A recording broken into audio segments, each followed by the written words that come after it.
Bismillahirrahmanirrahim. Assalamualaikum warahmatullahi wabarakatuh. Saya Nurul Istiqomah NIM 1111117 dari kelas penelitian kepustakaan 5H.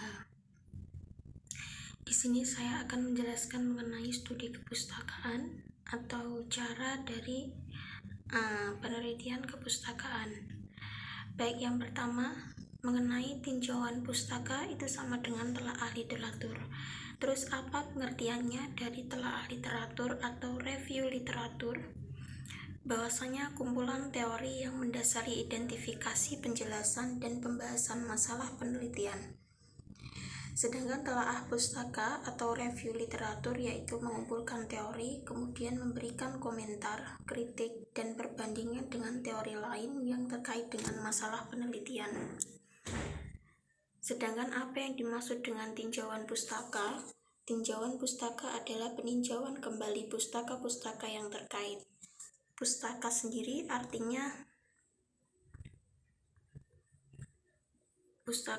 yaitu artinya berkarya-karya yang menjadi rujukan untuk memahami masalah penelitian, atau review of related literature atau literature review. Telaah literatur bisa digunakan dengan 3 cara. Yang pertama, buku teks, publikasi hasil penelitian, rangkuman hasil seminar. Telaah literatur sendiri yaitu merupakan kajian kritis yang dilakukan terhadap suatu topik yang sudah ditulis oleh ilmuwan atau pakar di bidangnya. Manfaat dari telaah literatur yang pertama yaitu mengetahui permasalahan secara lebih mendalam, mendukung perumusan masalah penelitian, mendukung hipotesis penelitian, mendalami landasan teori yang berkaitan dengan masalah penelitian, mengkaji kelebihan dan kekurangan hasil penelitian, menghindari duplikasi penelitian.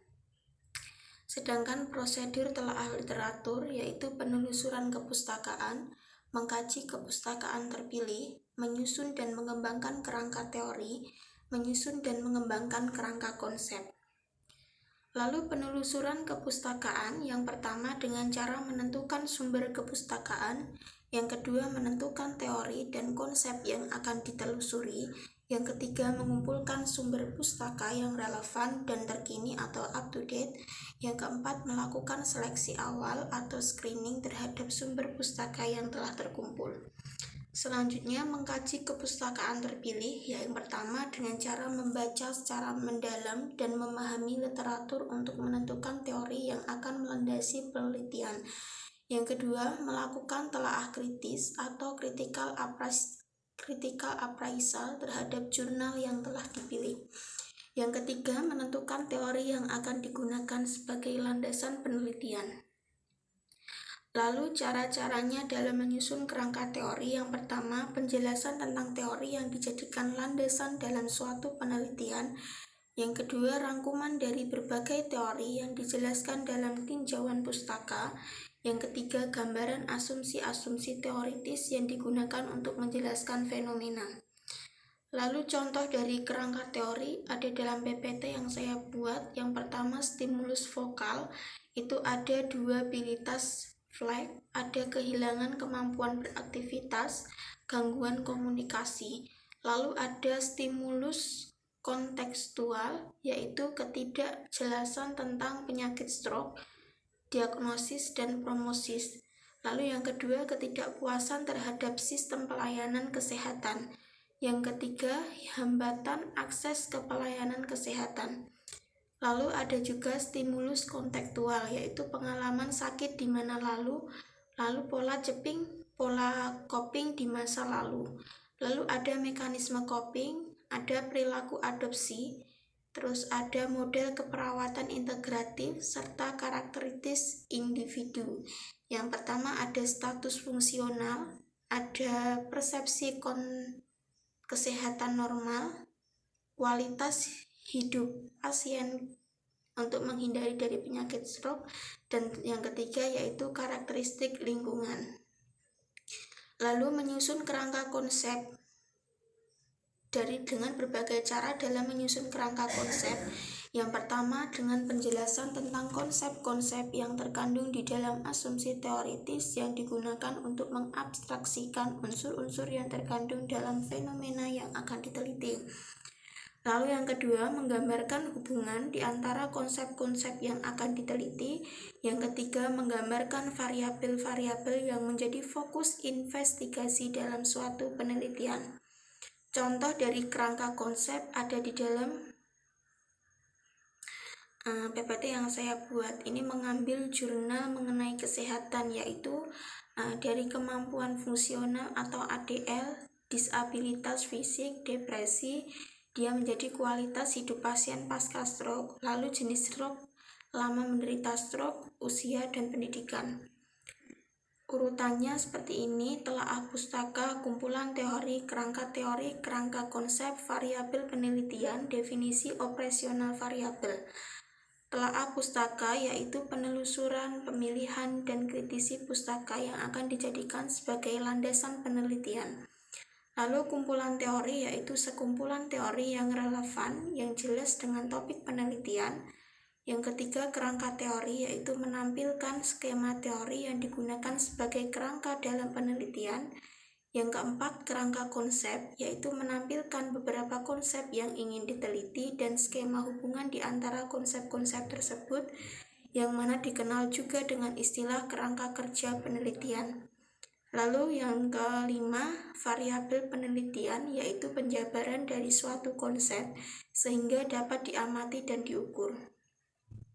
Lalu definisi dari operasional variabel yaitu berdasarkan literatur yang menjelaskan variabel secara lebih operasional meliputi indikator yang menilainya, skala pengukuran, serta alat dan metode yang digunakan untuk mengukur variabel tersebut.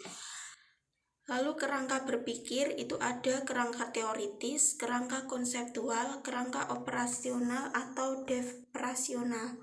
Kerangka teoritis yaitu teori yang dijadikan landasan di dalam suatu penelitian. Yang kedua, asumsi teoritis yang digunakan untuk menjelaskan fenomena. Terus kerangka konseptual yaitu penjelasan tentang konsep yang terkandung di dalam asumsi teoritis yang akan diteliti. Sedangkan kerangka operasional atau devrasional yaitu penjelasan tentang variabel yang diturunkan dari konsep terpilih, hubungan antara variabel-variabel dan indikator untuk mengukur variabel-variabel tersebut. Lalu untuk mengetahui bagaimana dengan penelitian Anda, yang pertama dilihat dari sumber literatur yang digunakan, yang kedua teori apa saja yang perlu dieksplorasi, yang ketiga apakah sudah ada gambaran mengenai kerangka teori, dan yang keempat bagaimana dengan kerangka konsep. Lalu hal-hal yang diperhatikan di dalam penelitian kepustakaan atau telaah pustaka. Yang pertama, di dalam mengutip bahan dari sumber pustaka hendaknya memegang etika keilmiahan, yaitu mencantumkan sumber, nama pengarang, tahun, dan lain sebagainya. Lalu yang kedua, gunakan pustakaan inti, yang mana teori dan konsep yang menjelaskan tentang fenomena yang akan diteliti. Yang harus dihindari di dalam telaah pustaka atau penelitian kepustakaan, yang pertama, menggunakan pendapat individu yang belum terbukti secara ilmiah. Yang kedua, menggunakan sumber dari blog pribadi atau blogspot, multiply, dan lain-lain. Yang ketiga, menghindari praktek-praktek plagiat, menggunakan kalimat orang lain, teori, dan lain-lain secara utuh. Lalu ciri-ciri sumber pustaka yang baik: pertama, relevan dengan tema dan topik penelitian. Yang kedua, sumber literatur terkini atau up to date, bukan sumber pustaka yang sudah usang. Yang terakhir yaitu berbobot ilmiah. Sekian penyampaian materi dari saya mengenai penelitian kepustakaan atau telaah pustaka.